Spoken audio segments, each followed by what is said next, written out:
Hey, I'm Spazber. Outcome Memories. Ever heard of that game? It's a pretty good game. It has terrible balancing, which I'm going to be covering today.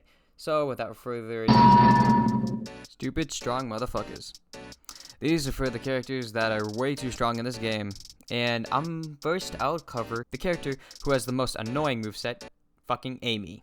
Amy has two stun abilities, and the first one I'm going to talk about is Hammer.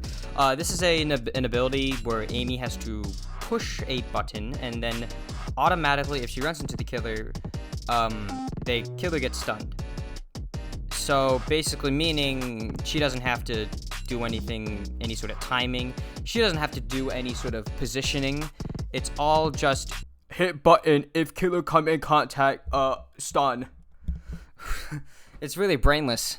And yet it's very effective as a stunning tool, but also a distance tool.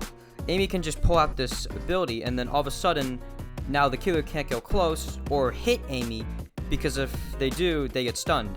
Basically meaning Amy can create distance between her and the killer with or without a stun. Which wouldn't be a problem if fucking Hammer Throw didn't do the exact same thing, but even better.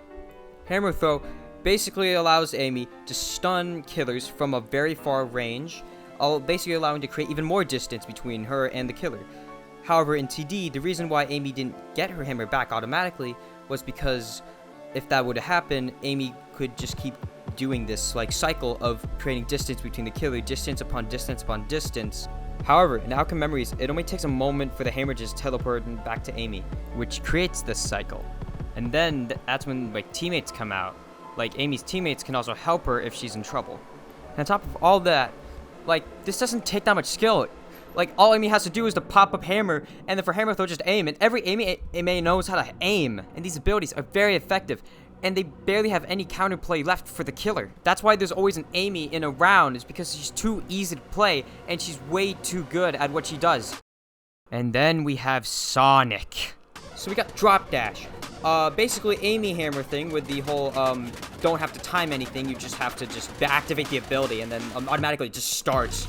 And then you get to hit the killer 3 times, with the 3rd time just being a crazy little attack that sends them flying, and then Sonic just gets, invulnerability from it. This ability literally has, everything I just said about Amy Hammer, but, up to the max. You get to, use it to just get away easily, or just probably an easier stun for the killer, because if you miss, just bam, off. You can just leave. And then the dodge meter is just another thing that you have to take consideration of, because it'll just drag out chases with Sonic for way too long. On the other hand, Peel Out I actually think is a pretty balanced ability in terms of its fundamentals. Sonic's ability to just grab a survivor and just bring them out of danger is, kind of annoying, but it isn't terrible. The fundamentals are just fine. I also like to touch how he can't grab Eggman. Oh, and speaking of Eggman, why the fuck did an all-purpose support character turn into the most annoying survivalist in the game? You guys already probably know what I'm about to say about the dash ability. Just distance, pure distance. And then, the shield. The shield ability is better than Knuckles' block. What is this? Why? Why does Eggman have this? Alright, I guess that's all the strong characters. I guess let's move on to the... So strong, yet so weak. And I think the character that best represents this is Tails. I'm gonna say this right here and right now. Canon Tails can 100% beat 2011X. He's able to keep up with Sonic, and is smarter than, every character in the Sonic franchise. So, why is he bound to, a single arm cannon ability, and then this, bitch out ability? Why? He'd be rocking the killer's shit. Fucking hitting them left, right, and center. Tails is a long-range stunner just like in TD. However, now the laser that he fires is continuous. It's always happening, which is really annoying because it's easier to hit. Basically guaranteeing a hit every time, unless the killer is behind a wall. So the long-range stun combined with other stunner characters basically makes Tails a big pain in the ass. However, what he's not a big pain in the ass in is Chase. I mean, he does have a glide ability, but other than that, Tails literally is one of the weakest characters in Chase because of how much of nothing he has. Tails and Cream end up being tunneled a lot because of this, along with the other characters in the game being extremely annoying stunners, and Cream and Tails aren't not stunners, neither are they annoying in Chase, which makes them very easy targets. And then there's Knuckles, and I myself used to be a Knuckles main in TD, and I am a bit disappointed, if I'm gonna be honest. First off, I think the one that bugs me the most is probably the punch. I don't like how it has to charge up first, while in TD you can immediately just punch it. Plus, Knuckles does a dash when you actually punch, which basically has distance to it, which is something I mentioned earlier to be really powerful. I remember old Punch. I had a lot of fond memories when using it. Did somebody order a fucking pizza? And then Knuckles' block is so bad. There's a whole like sound cue, there's an animation cue, and then there's like a visual cue too with like the highlight. When in TD, it was used as a distance tool because you could actually run while using the block. And that was only there because Punch wasn't a distance tool. But because Punch is a distance tool, that makes block really bad to use. I'm sorry, I just really liked the old Knuckles moveset, if I'm gonna be honest. Okay, I think that's pretty much it. So according to the Outcome Memories unofficial wiki, 2011X's moveset is a fucking basic rushdown, even though he's not.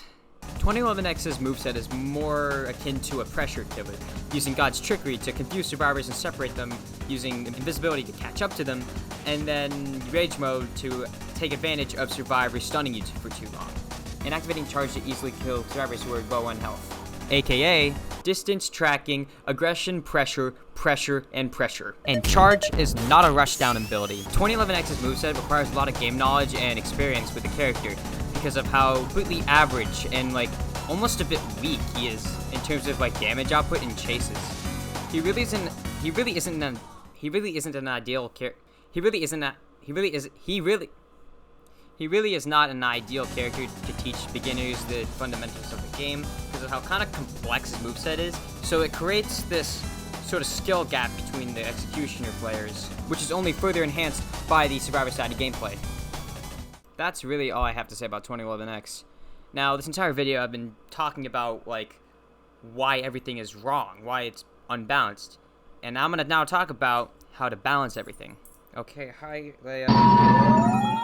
Alright, first off, Amy. The Hammerhead ability is going to be replaced by the original Hammerhead ability from Sonic.exe The Disaster. And Hammer Throw, the hammer will not come back to Amy until 30 seconds pass, giving Amy a choice to sacrifice a close-range stun over a distance stun, which will not come back to her for a while. Next is Sonic, and his max HP will be lowered to 75 to counteract with the dodge passive he has. And for Drop Dash, I have an interesting idea. Sonic can only hit the killer max of 2 times, with the last one being the really powerful attack. However, that powerful attack gives Sonic 20 dodge meter thing. Next is Eggman, and his shield ability takes 1 second to actually happen. And while during that 1 second, Eggman will have to play a voice line to signify he's doing this. This change is made so the shield ability is more of a supporting distance tool instead of a get out of jail free card, and his jetpack boost should be a bit slower, but not by a lot. Now for Tails. His arm cannon will stop firing once it hits a killer, but in turn he gets another ability called Kick. If Tails kicks a wall in midair, he gets boosted up and gets more air control, meaning that he can kick a wall and get up on a ledge above the wall, or kick the wall and then go in the opposite direction to have more momentum. If Tails kicks a killer, then depending on what the action the killer is currently doing, something will happen. That does not involve stunning a killer. For example, if Tails is kicking 2011X during the windup for charge, charge will not happen. And if Tails kicks 2011X during charge, then Tails will avoid 1 charge, but 2011X will still be in charge. If Colossus charges into Tails while he's kicking, Colossus will bounce off Tails like a wall, and Tails will be flown back and not take any damage. Next is Knuckles. For block, Knuckles is no longer highlighted and he's able to run during block, but he still gets the speed penalty. And tapping the punch button will no longer make Knuckles square up for the punch. Instead, he just punches immediately. If Knuckles is on the ground while punching, then he does a regular TD punch where he stays in place. But if he's in the air, wherever he's looking, he will dash in that direction and punch. If Knuckles is looking straight down while in the air, then he does the ground slam. Yeah, I know he can do that. For Cream, all these buffs and nerfs should balance all the other characters out, encouraging killers to go after other characters other than Cream. But if she does need a little something, I would say increasing her max HP from 100 to 115 would be plausible. Metal Sonic is a little weak right now, but overall he's pretty balanced and he relies a lot on his team. And plus he's getting a grapple ability soon, which is awesome. Oh, it may not be... Please get Metal this fucking ability. It's so cool. And finally, for 2011X, I don't like his moveset. It doesn't fit me well. But god fucking damn it, his moveset slaps. It is so good. I would not change it at all. And that's pretty much all I have. I'm mostly making this video just so I can get people to understand how this game is a bit unbalanced and hopefully get the devs to see it. I doubt it will happen. But hey, who says they won't? If you don't agree with me on something, I want you to form constructive criticism instead of just saying like a few hateful things and then that's it. Like actually make a reason why some of these changes I propose wouldn't work and why, and like if I'm doing something wrong, highlight that, please. I'd like that. Other than that, that's all I have.